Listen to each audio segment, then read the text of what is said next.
Often tossed and driven on the restless sea of time, somber skies and howling tempests oft succeed a bright sunshine. In that land of perfect day, when the mists have rolled away, we will understand it better by and by, by and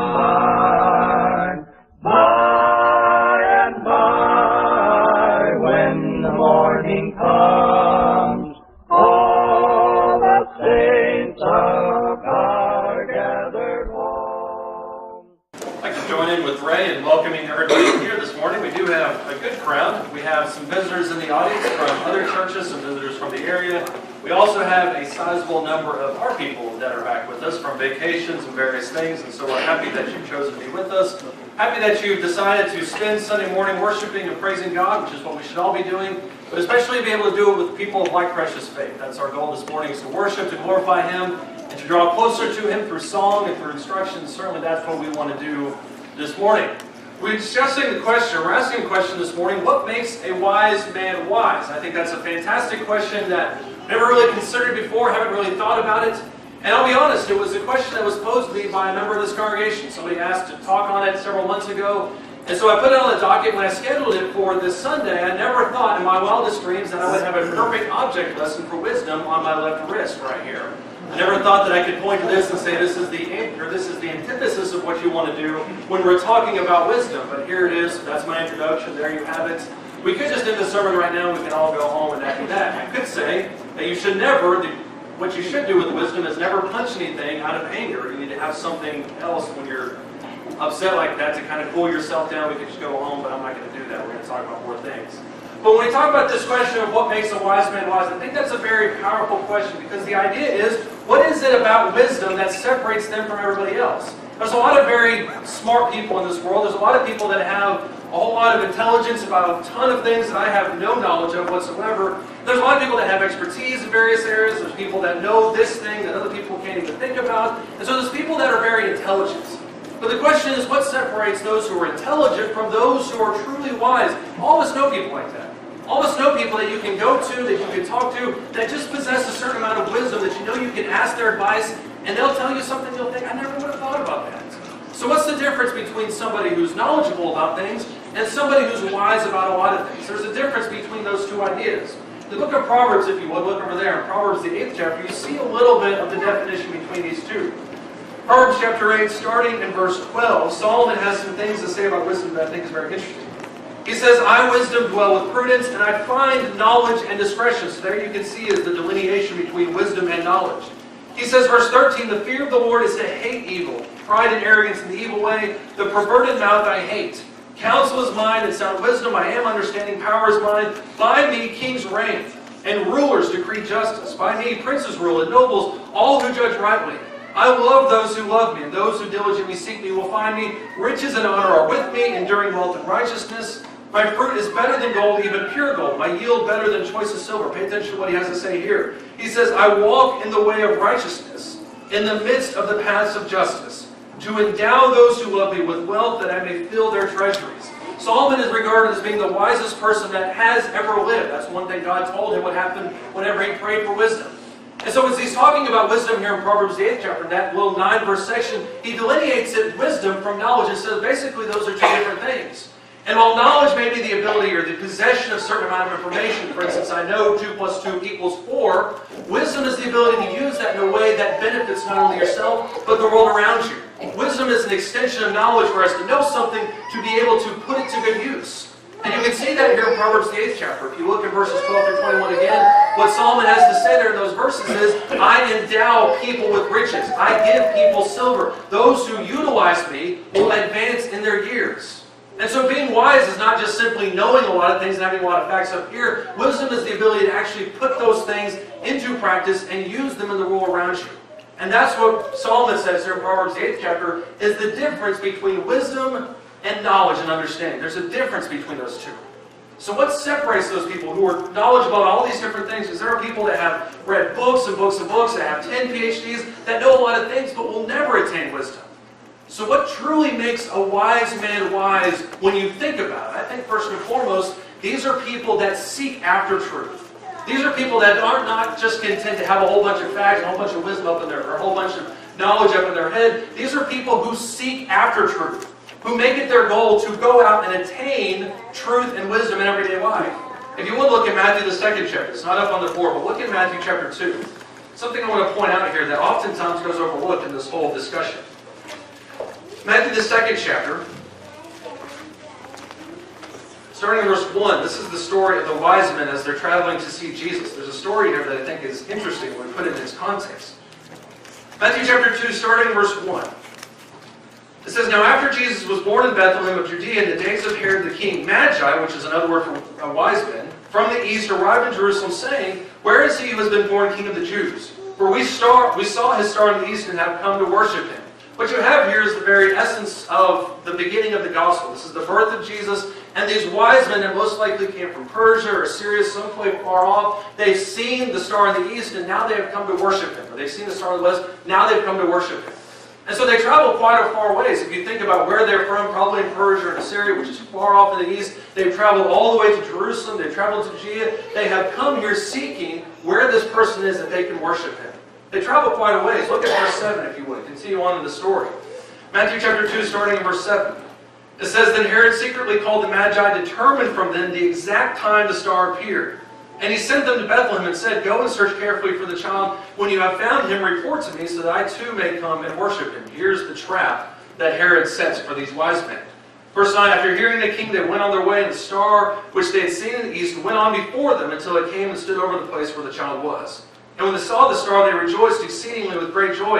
And after coming to the house, they saw the child with Mary, his mother. They fell to the ground and worshipped him. Then opening their treasures, they presented to him gifts of gold, frankincense, and myrrh. This is a story of the wise men who travel a long ways simply to come to the feet of Jesus and worship him. Keep in mind, at this point, Jesus is probably not that old. He's certainly not in the manger, as a whole lot of Christmas scenes would want to put it. He weren't there at the birth of Jesus, regardless of what your neighbor's front yard would like to tell you. These people were not there when Jesus was born. But they were there not long after he was born. They saw the star. They traveled a distance to come see them. These were people that were consumed with trying to find what it was that they believed held the secret to wisdom. Now you get an idea for how far they traveled when Herod also puts it right after this, when he says, I want to kill all the boy babies that are under 2 years of age or younger. So you have right there that Herod has marked this time as being 2 years. That means theoretically that Jesus could have been 2 years old. That means theoretically that by the time the wise men saw the star, by the time they actually showed up at Jesus' manger, or Jesus' house, they could have traveled for up to 2 years. They could have gone a long ways over a long terrain to reach this place in order to see what they believed would be the King of the Jews. Even conservative estimates that put from the capital of Persia, capital of Assyria, all the way to Jerusalem, put that somewhere in the range from 1,000 to 1,500 miles, which would take the average person on that type of terrain upwards of 3 months to travel there. So were these people, if you look at these people and the way that they went, the path that they took, their diligence, would you say that these were people that sought after wisdom? I think so. These were people that recognized that something great had happened, and they traveled over a great distance to get there. When you look at Matthew the 5th chapter, you look at the Beatitudes, the things that Jesus would have to say about those who will inherit the kingdom of God, these are the people that are the epitome of that. Because what Jesus says is similar to what we talked about in Bible class this morning. What Jesus says there in Matthew the 5th chapter is, Blessed are those who hunger and thirst after righteousness, for they shall see God. Blessed are those who mourn, for they shall be comforted. And what Jesus puts forth there in those first 9 verses of the book of, or Matthew chapter 5, the Sermon on the Mount, is he says the people that are going to inherit the kingdom are those who are diligently seeking after it. Let me tell you something right now. You don't casually become a Christian. You don't stumble into the church and think to yourself, this sounds pretty good, let me stay here for a while. And then heaven opens up and you think, hey, that looks pretty good. I'll just kind of wander in there too. When you think about what a child of God or somebody who seeks after wisdom does, it's somebody who diligently seeks after it with every fiber of their soul. Wise men seek after it. In Psalm 139, you see the difference between the wisdom of the world and the wisdom that God puts forth to us. In Psalm 139, starting in verse 13. Usually, to be more dramatic, I would read off to the side of the podium. I have to read here because I physically can't hold my Bible in my hands. Psalm 139, starting in verse 13. Listen to what he says here. He says, "You formed my inward parts, and you wove me in my mother's womb. I will give thanks to you, for I am fearfully and wonderfully made. Wonderful are your works, and my soul knows it very well. My frame was not hidden from you when I was made in secret, and skillfully wrought in the depths of the earth. Your eyes have seen my unformed substance, and in your book were all written the days that were ordained for me, when as yet there was not one of them." We make a grave mistake, ladies and gentlemen, in thinking that either we possess the only amount of wisdom they'll ever need to know, or the people around us will possess that wisdom. Because while we can go to people that are wise and ask them for counsel, we can go to people and see, what would you say in this type of situation? And all of us need those people in our lives. We'll talk about that here in a second. Well, all of us need those people in our lives. The only true place that we'll find wisdom is from the one that created us in the first place. And when the psalmist writes in Psalm 139 and says, "You created my inward parts, you formed me in the womb before I even knew you," what he's describing is the architect of our bodies and the architect of our souls.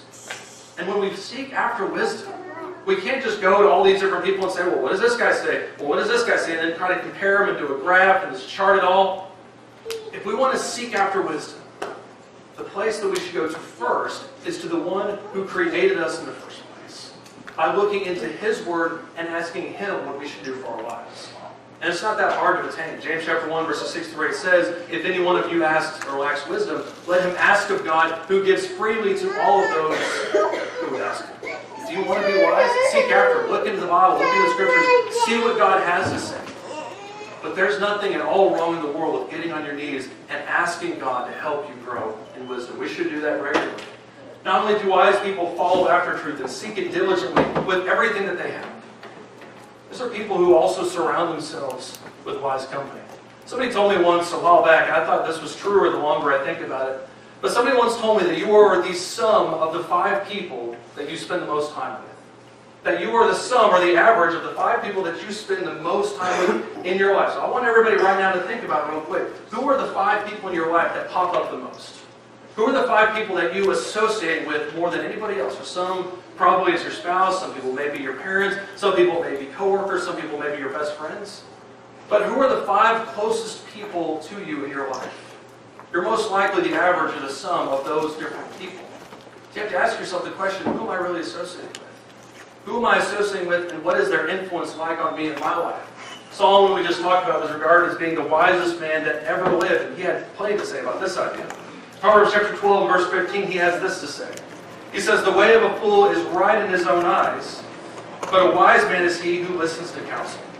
He delineates between that, between just simply having lots of counselors, by saying here in Proverbs chapter 13 and verse 20, "He who walks with wise men will be wise, but the companion of fools will suffer harm." Solomon understood first and foremost that it wasn't just having a ton of counselors that was really the important part. And all of us, if we get on Facebook and type in a question and say, "What do you think about this?" all of us will probably get 150 different responses. What should I do with my life? Boom, here's an endless string of comments. But it's not just having a lot of counselors in our life that truly matters. The question is, whose advice we're really taking to heart? Whose advice and wisdom do we value in our lives? Whose experience do we seek after? Who do we go to when we have questions? Solomon understood that it wasn't just a quantity of counselors in your life that mattered, but it was the quality of people that you let in your life that truly counted. And if anybody was probably more of a hypocrite when it came to this, it probably was Solomon himself. Look at 1 Kings, the 11th chapter. 1 Kings chapter 11. Solomon, although writing tons of things to do with wisdom and how you should live your life, Solomon was woefully inadequate when it came to his own life and managing his own soul. In 1 Kings, the 11th chapter, starting in verse 1, Solomon, regarded as the wisest man that's ever lived, shows his ignorance in this instance. 1 Kings chapter 11, starting in verse 1, it says, "Now King Solomon loved many foreign women along with the daughter of Pharaoh, Moabite, Ammonite, Edomite, Sidonian, Hittite women, from the nations concerning which the Lord had said to the sons of Israel, 'You shall not associate with them, nor shall they associate with you, for they will surely turn your heart away after their gods.' Solomon held fast to these in love." And if you're wondering about how many wives he had, the next verse tells you. Verse 3, "He had 700 wives, princesses, 300 concubines, and his wives turned his heart away. There's the result of it. For when Solomon was old, his wives turned his heart away after other gods, and his heart was not fully devoted to the Lord his God, as the heart of David his father had been. For Solomon went after Ashtaroth, the goddess of the Sidonians, and after Milcom, the detestable idol of the Ammonites. Solomon did what was evil in the sight of the Lord, and did not follow the Lord fully as David his father had done. Then Solomon built a high place for Chemosh, the detestable idol of Moab, on the mount which is east of Jerusalem. And for Molech, the detestable idol of the sons of Ammon. Thus also he did to all his foreign wives, who burned incense and sacrificed to their gods. Now the Lord was angry with Solomon, because his heart was turned away from the Lord, the God of Israel, who had appeared to him twice. And he commanded him concerning this thing, that he should not go after other gods. But he did not observe what the Lord had commanded. So the Lord said to Solomon, because you have done this, you have not kept my covenant and my statutes which I commanded you, I will surely tear the kingdom from you, and will give it to your servants. Solomon is regarded as the wisest man that ever lived. He knew everything about a lot of things. He wrote the entire book of Proverbs, which if you were to uncover all the pearls within Proverbs, it would take you lifetimes to fully put them into practice. But the one thing that led the most pertinently to Solomon's downfall was the company that he allowed, not just in his immediate circle, but allowed to penetrate his heart. Because whereas he could look at a situation and objectifiably say, this belongs here, whenever his 900 wives and concubines came calling, his heart was turned towards all of those people. Did he know that he shouldn't build the altar to the Lord? Absolutely. Did he know that Chemosh is a false god who burns children? Yes. Why did he do it? Because the people that he loved had infiltrated his heart and convinced him to go in a completely separate direction.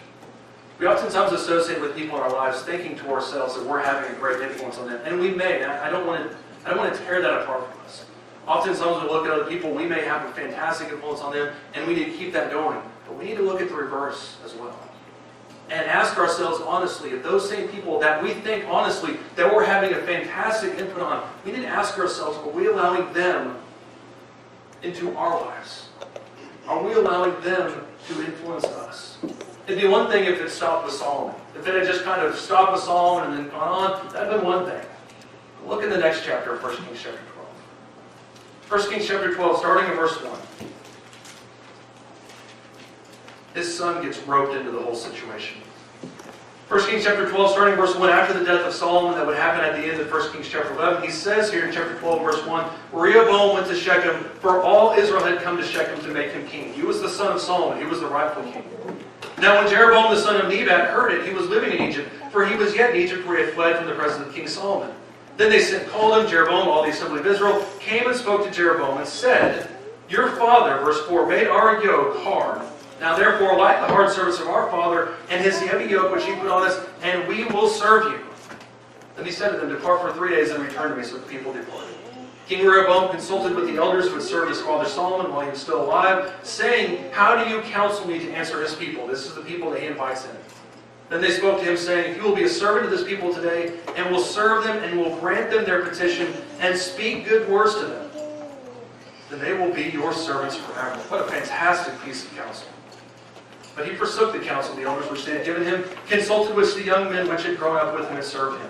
And he said to them, What counsel do you give me that I may answer those people who have spoken to me, saying, Why the yoke which your father put on us?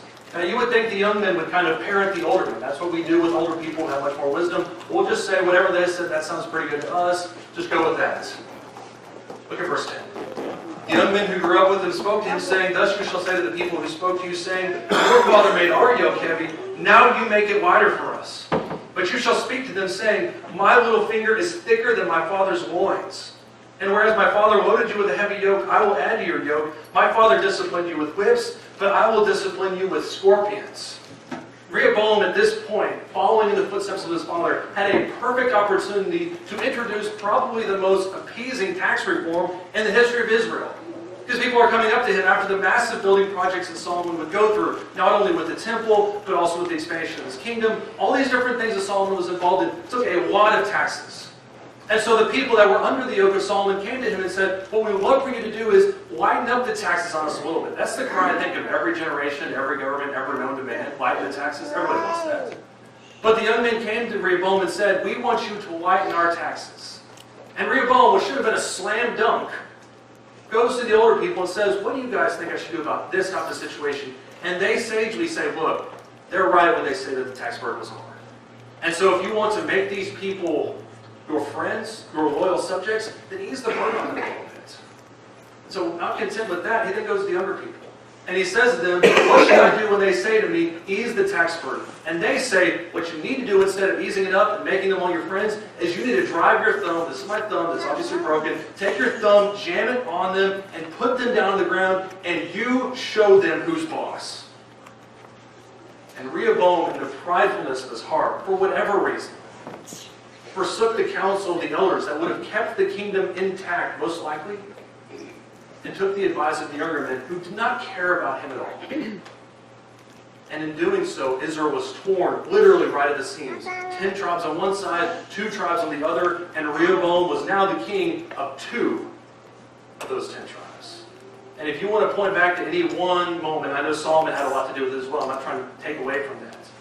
But if you want to point to one moment where it literally just tore people apart, the kingdom just was ripped asunder, you can point right here to Rehoboam's foolishness, where he took the counsel of his friends and allowed them to infiltrate his heart and made the most boneheaded decision that probably anybody in Israel had made up to that point. We all know people in our world, in our circle of influence, that we'll look at them, we think of the choices that they make. You can look at this once again. You can look at the choices they make and you think to yourself, how would they even think to do that? They're not really that immature, are they? They're not really that foolish. And then you look at their friends, and then you think that's probably where it comes from. Wise people will always surround themselves with wise company. If you want to be wise, surround yourself with people that drive you towards wisdom and drive you towards God. Finally, when it comes down to wise people, these are people that treasure the value of wisdom in the first place. These are not people that look at wisdom and think to themselves, well, that's great, but I'd rather have a car. Or that's great, but I'd rather have lots of money. These are people that look at wisdom and what Solomon said in Proverbs chapter 8, look at it, understand the value, and hold on to it. There's a fantastic verse in Proverbs 23:23, which we won't take the time to read all of it, but the first half of the verse says, buy truth and sell it not. And if you want to come up with a fantastic slogan for all of us when we're talking about this sermon, that can be the one. Because what he says there, what Solomon says in Proverbs 23:23, is find the truth, sell all that you have, buy it, and never let it go. It's very analogous to the parable of the pearl of great price, the similar parable that Jesus would speak there in the book of Matthew. But those who seek after truth will buy it, will hold on to it. And unfortunately, there are a lot of people that don't. Look at Romans, the first chapter. Romans chapter 1, starting in verse 18. Romans chapter 1, starting in verse 18. The Gentiles in Rome were known for not necessarily being the smartest guys in the block. But what you see in Romans chapter 1 is just how deep their depravity went. And when you're thinking about all the different idols and temples that popped up, and we're thinking to ourselves, where do all these things come from? It all originates here in Romans chapter 1. Romans chapter 1, starting in verse 18. He says, for the wrath of God is revealed from heaven against all ungodliness and unrighteousness of men who suppress the truth in unrighteousness. Because that which is known about God is evident within them, for God made it evident to them. For since the creation of the world, His invisible attributes, His eternal power, His divine nature have been clearly seen. I want us to appreciate that statement real quick. Because what he says in Romans, the first chapter, verse 19 and 20, is everything about God, the evidence that you're looking for, it's all there. All you have to do is look outside, see the trees, see the weather, see the universe, and you will see God's handiwork. It's not that hard. Look at what he says here in verse 21. For even though they knew God, they did not honor Him as God or give thanks, but they became futile in their speculations, and their foolish heart was darkened. And professing to be wise, they became fools. And here's the coup de grace of the whole section. Verse 23, they exchanged the glory of the incorruptible God for an image in the form of corruptible men, and of birds, and of four-footed animals, and crawling creatures. I want us to take a second and appreciate or unappreciate the ridiculousness of what he's saying about these people. Because what Paul is charging these people with is basically looking at the creation of mankind, with the birds, the universe, with the earth, all the evidence that there being a supreme Lord. And then what they did was they took that and they exchanged it for worship being something that they saw being born right in front of their eyes. They took the earth and they took this notion of a supreme deity, which was not unique, by the way. It was not unknown to these people. They understood monotheism. They just rejected it. But they took this notion of supreme deity, an all-knowing God, Jehovah, put it to the side, and instead chose to bow down and worship a rock, or worship an ox, or worship some kind of chariot, and then think to themselves, this is the God that made all of us. And that's the ridiculousness that Paul is pointing out here. He says these are people who took the notion of God, took it to the side, and began worshiping something that they had created. People that knew about God, but rejected Him in favor of something that they understood.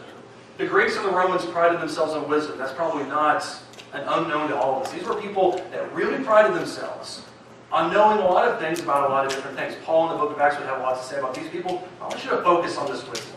They took the wisdom of God, they took the wisdom of Jehovah, put it aside. This is what they exchanged it for. I want you to hear a couple of famous Greek sayings.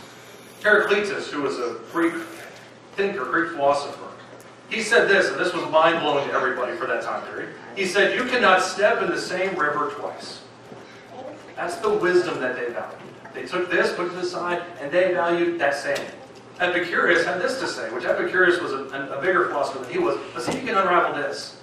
Epicurus said, death need not concern us, because when we exist, death does not. And when death exists, we do not. That was the saying that Epicurus was famous for. I'll read that again for you. See if you can unravel it. Death need not concern us, because when we exist, death does not. And when death exists, we do not.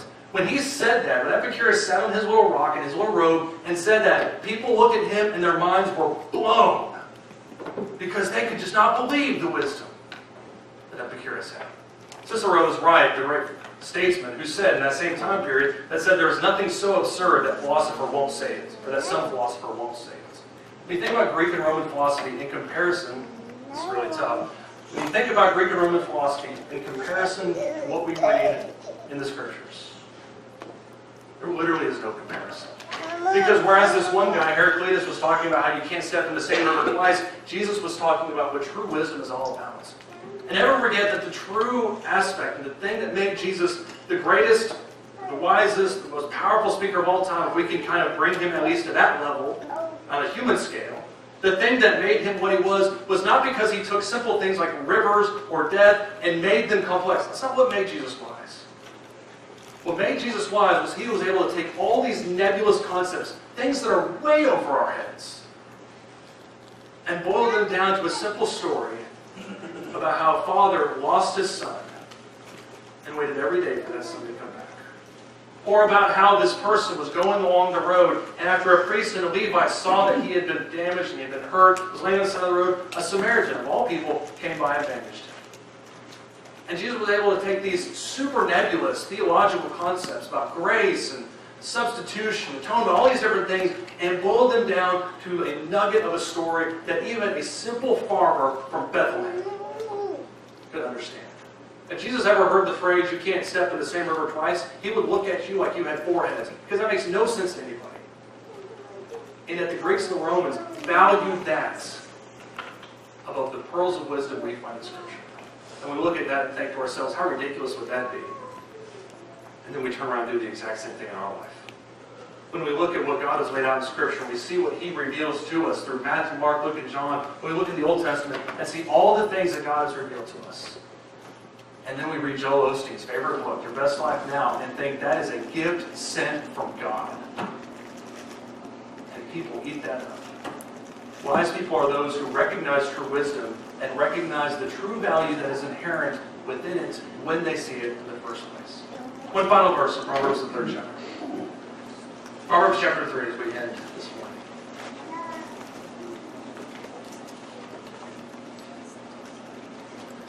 Proverbs chapter 3.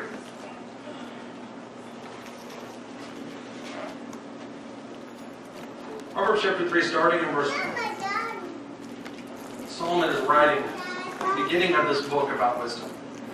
He says here in verse 1, My son, do not forget my teaching, but let your heart keep my commandments.